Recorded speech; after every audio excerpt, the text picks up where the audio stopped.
Matthew chapter 23. A warning against hypocrisy. Then Jesus said to the crowds and to his disciples, "The teachers of the law and the Pharisees sit in Moses' seat. So you must be careful to do everything they tell you, but do not do what they do, for they do not practice what they preach. They tie up heavy, cumbersome loads and put them on other people's shoulders, but they themselves are not willing to lift a finger to move them.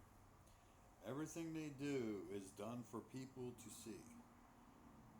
They make their phylacteries wide and the tassels of their garments long.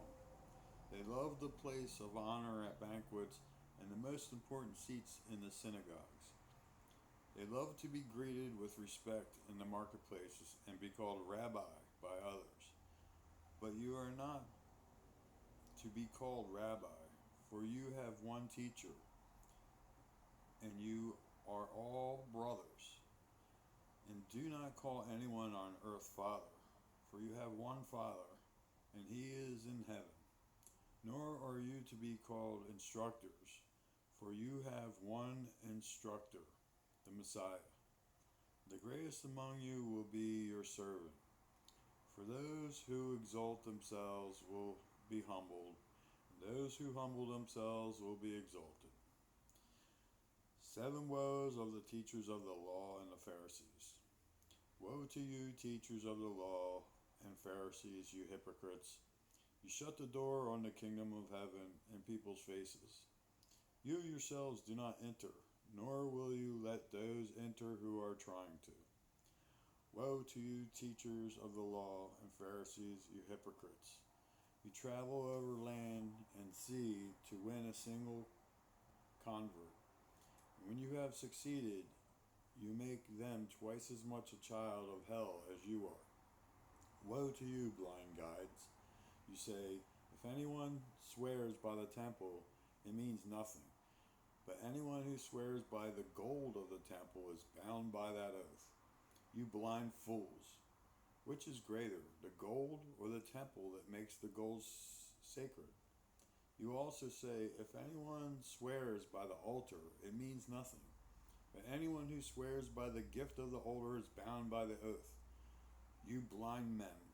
Which is greater, the gift or the altar that makes the gift sacred? Therefore, anyone who swears by the altar swears by it and by everything on it. And everyone who swears by the temple swears by it and by the one who dwells in it.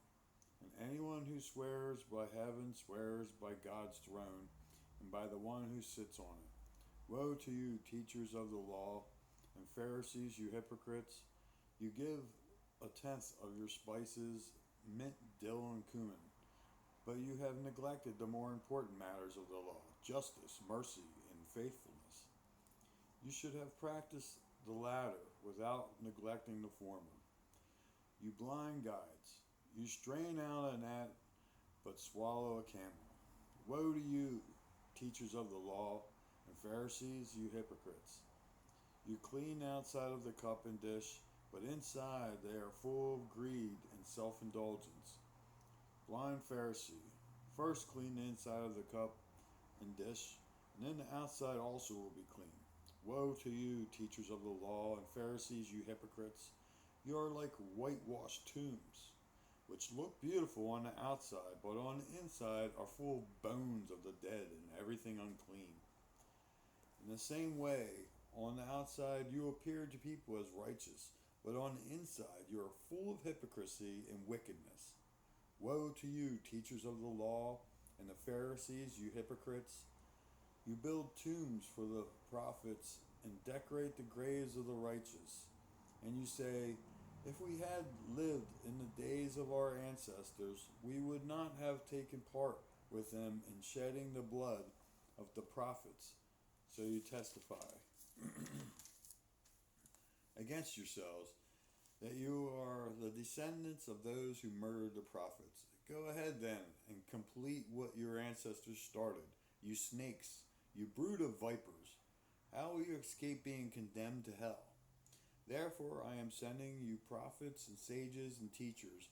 Some of them you will kill and crucify, others you will flog in your synagogues and pursue from town to town.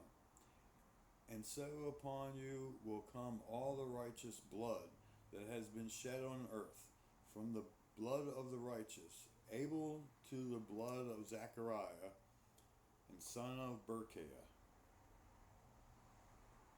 whom you murdered between the temple and the altar. Truly, I tell you, all this will come on this generation. Jerusalem, Jerusalem, you who kill the prophets and stone those sent to you, how often have I longed to gather your children together as a hen gathers her chicks under her wings, and you were not willing. Look, your house is left to you desolate. For I tell you, you will not see me again until you say, Blessed is he who comes in the name of the Lord. Matthew chapter 23.